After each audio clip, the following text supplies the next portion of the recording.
इस वक्त हमारे साथ डायरेक्टर मोह माया के मुनीश भारद्वाज जी है और उन्होंने ये पहली बार इस फिल्म से डेब्यू किया है। सर बहुत बहुत स्वागत है हमारे साथ जुड़ने के लिए।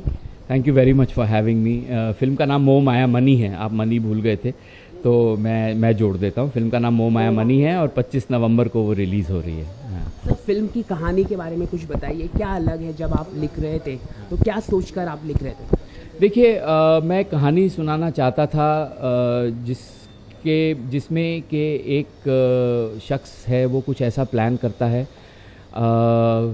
एक सिचुएशन से निकलने के लिए, और वो उसको सिर्फ तभी प्लान कर सकता है अगर उसकी वाइफ उसका साथ दे एक क्राइम में एक्चुअली।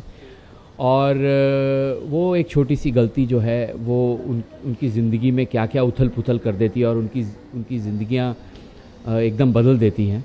ये कहानी उस बारे में थी। फिर हम सोचते हैं कि हम अपने कैरेक्टर्स को कहाँ डालें, क्या करते हैं वो, उनका रहन सहन कैसा है, वो उनका प्रोफेशन क्या है। तो मेरे बहुत सोचने के बाद मुझे लगा कि रणवीर शोरी का जो कैरेक्टर है, अमन नाम है उसका, वो रियल एस्टेट में एक एजेंट की तरह काम करेंगे कॉर्पोरेट सेटअप में। और नेहा धूपिया का जो कैरेक्टर है, दिव्या नाम है उसका, कि वो एक न्यूज़ प्रोड्यूसर के रूप में काम करेंगी। तो ये सब किया हमने, और उसके बाद क्योंकि रियल एस्टेट था और एक स्कैम करना था तो उसके अंदर ग्रीड का फैक्टर आ गया, लालच का फैक्टर आ गया, और क्या एक लालच एक इंसान को कहाँ तक लेके जा सकता है, वो फैक्टर आ गया। तो ये सब चीज़ें जुड़ती चली गई जब हम कहानी लिख रहे होते हैं। और अंत में हमने जो कहानी सुनाई है वो मेरे को लग रहा है कि काफ़ी इंटरेस्टिंग है। अच्छी तरीके से सुनाई है हमने कहानी। आप इसमें अमन की कहानी देखेंगे, मतलब रणवीर शोरी की कहानी देखेंगे। आप इसमें दिव्या की कहानी देखेंगे, यानी कि नेहा धूपिया की कहानी देखेंगे, और इसमें आप अमन और दिव्या की कहानी देखेंगे। तो इस तरह से हमने कहानी को स्ट्रक्चर करने की कोशिश की है कि लोग हमेशा सोचते रहें कि अब क्या होने वाला है। बहुत सारी सीक्रेट्स हैं, बहुत सारा सस्पेंस है, बहुत सारे थ्रिलर्स हैं। तो इस तरह की एक ये फिल्म है। फिल्म की कहानी जिस तरह से आपने बताया कि रियल एस्टेट पर है, तो जिसका भ्रष्टाचार के खिलाफ इस फिल्म में दिखाया गया, जो भ्रष्टाचार होता है रियल एस्टेट में, तो ये सच्ची कहानी है? देखिए, सबसे पहली बात तो ये है कि ज़्यादातर लोगों को लगता है कि करप्शन की जब वो बात करते हैं तो करप्शन सिर्फ सरकार के महकमे उनके दिमाग में आते हैं। और मुझे लगता है कि करप्शन एक ऐसी चीज़ है जो कि यूनिवर्सल है। आप कहीं पे भी रह के करप्ट हो सकते हैं। और करप्शन का मतलब सिर्फ ये नहीं है कि आप मटीरियली करप्ट हैं। करप्शन का मतलब ये होता है कि आप मॉरली भी करप्ट हो सकते हैं, आप एथिकली भी करप्ट हो सकते हैं। तो करप्शन एक बहुत ब्रॉड टर्म है। मेरी फिल्म इन सब चीज़ों को देखती है, ethical corruption, moral corruption and material corruption. ये सब चीज़ों को बहुत अहमियत से देखती है मेरी फिल्म। और बहुत मेजर थीम है मेरी फिल्म का, ग्रीड, करप्शन, और किस तरह से कि बहुत ही नॉर्मल लोग जो होते हैं वो जब इन चीज़ों में फंस जाते हैं और उन चीज़ों से निकलने की कोशिश करते हैं तो उनकी ज़िंदगी कितनी ख़राब हो सकती है। एक्चुअली इस चीज़ को लेके हमने ये फिल्म बनाई है। सर, जो करंट सिनेरियो है, जो करंट चल रहा है, जो डीमोनेटाइजेशन ऑफ करेंसी, तो ये फिल्म पूरी तरह से फिट बैठ रही है उस पर? बैठ गई, फिट एकदम से बैठ गई। हमको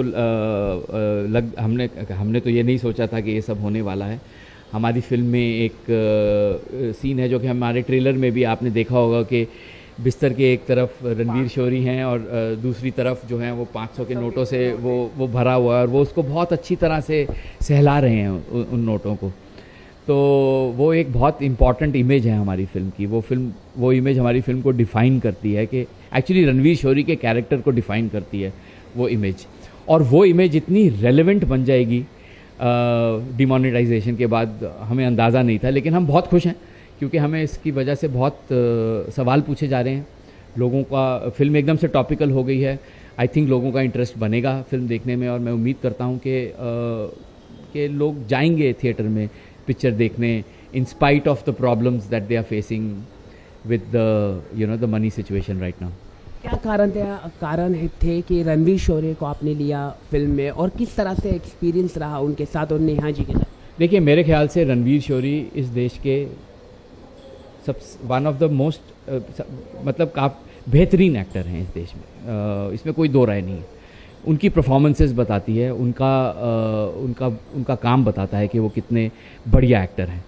और नेहा धूपिया के बारे में भी मैं यही कहना चाहूँगा, they are wonderful people, they are wonderful actors, they are very intelligent, they are very smart, they are very witty, and they react to scripts very well, and they react to the characters very well. उनके साथ जब आप script की discussion करते हैं तो मज़ा आ जाता है कि वो कितना कंट्रीब्यूट कर सकते हैं स्क्रिप्ट में।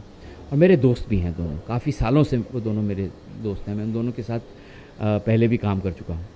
और मेरे लिए बहुत एक ऑब्वियस सी चॉइस थी कि जब अगर मैं एक स्क्रिप्ट लिख रहा हूँ जिसमें रणवीर और नेहा फिट बैठते हैं तो मैं उन्हीं के पास जाऊँगा और किसी के पास जाऊँगा नहीं, क्योंकि मेरे को उनके टैलेंट में विश्वास तो है ही। और दूसरा चीज़ ये रहता है कि अपने दोस्तों के साथ जब आप काम करते हैं तो माहौल बहुत अच्छा बना रहता है।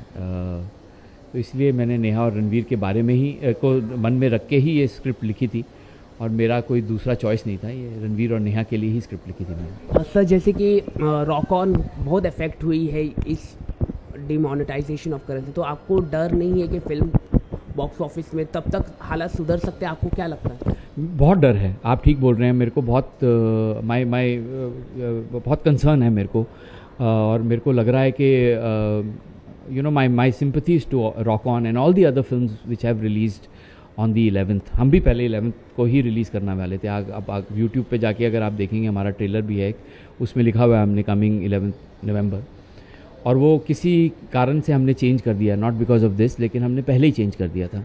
तो मुझे लगता है कि थोड़ी सी किस्मत हमारा साथ दे रही है, हमने अपनी रिलीज़ डेट बदल दी है, अब थोड़ा आगे पुश कर दिया। 25 तारीख है, अभी भी 10 दिन है हमारी फ़िल्म को रिलीज़ होने में। मुझे मालूम नहीं आप ये कब टेलीकास्ट करेंगे, लेकिन जब ये रिकॉर्ड हो रही है इंटरव्यू तो 10 दिन है अभी हमारी फ़िल्म रिलीज़ होने में। तो उम्मीद करता हूँ कि हालात सुधरेंगे, लोगों के पास स्पेंडेबल मनी आ जाएगा, and things will change. But I really feel very bad for Rock On and for all the other films which have released, क्योंकि as industry people we do not want anybody to not make money. You know, it's not good for the industry. So I really feel bad for them. My heart goes out to the team of Rock On and all the other films which released on the 11th. Trailer को लेके बहुत complement आ रहे हैं, बहुत अच्छा trailer है, तो आपकी तरफ आपको कौन सा बेस्ट कॉम्प्लीमेंट मिला आपके परिवार या आपके फ्रेंड्स की तरफ से? ट्रेलर में मैं भी हूँ थोड़ा सा, अगर आपने ध्यान से देखा होगा तो एक 3 सेकंड के लिए मैं भी आता हूँ। तो मेरे दोस्त और मेरे रिश्तेदार तो मुझे फ़ोन करके बोलते हैं, अरे आप भी हैं अपनी फ़िल्म में। उनको ये नहीं पता कि जितना मैं ट्रेलर में हूँ उतना ही मैं फ़िल्म में हूँ। तो मेरा कोई बड़ा रोल नहीं है फ़िल्म में। एक वो कोई भी कर सकता था, वो एक एक्स्ट्रा भी कर सकता था वो रोल। मेरे एक यूनिट ने मेरे को बोला, पुश किया कि नहीं आप जाके करिए, आप खड़े हो जाइए, आप करिए।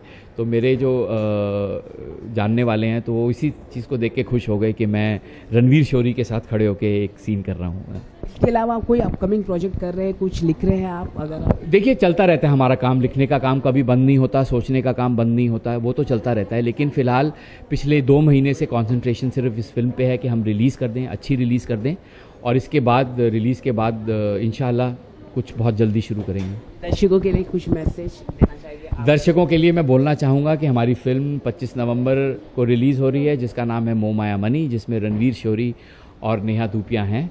और बहुत इंटरेस्टिंग थ्रिलर बनाया है हमने, एक ऐसी फिल्म बनाई है जिसमें आप सोचते रहेंगे कि अब क्या होगा, अब क्या होगा, और अगर आप गेस भी करेंगे तो वो हमेशा गलत रहेगा।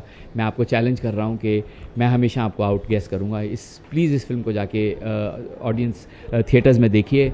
अगर आपको पसंद आए तो अपने दोस्तों को बताइए, अपने रिश्तेदारों को बताइए, अपने जानने वालों को बताइए, अपने इंस्टाग्राम पे डालिए, अपने फेसबुक पे डालिए, अपने ट्विटर पे डालिए, अपने व्हाट्सएप पे डालिए, और हमारी फ़िल्म को बहुत सारा प्यार दीजिए अगर आपको हमारी फ़िल्म पसंद आती है। Thank you very much. बहुत बहुत शुक्रिया हमारे साथ जुड़ने। Thank you.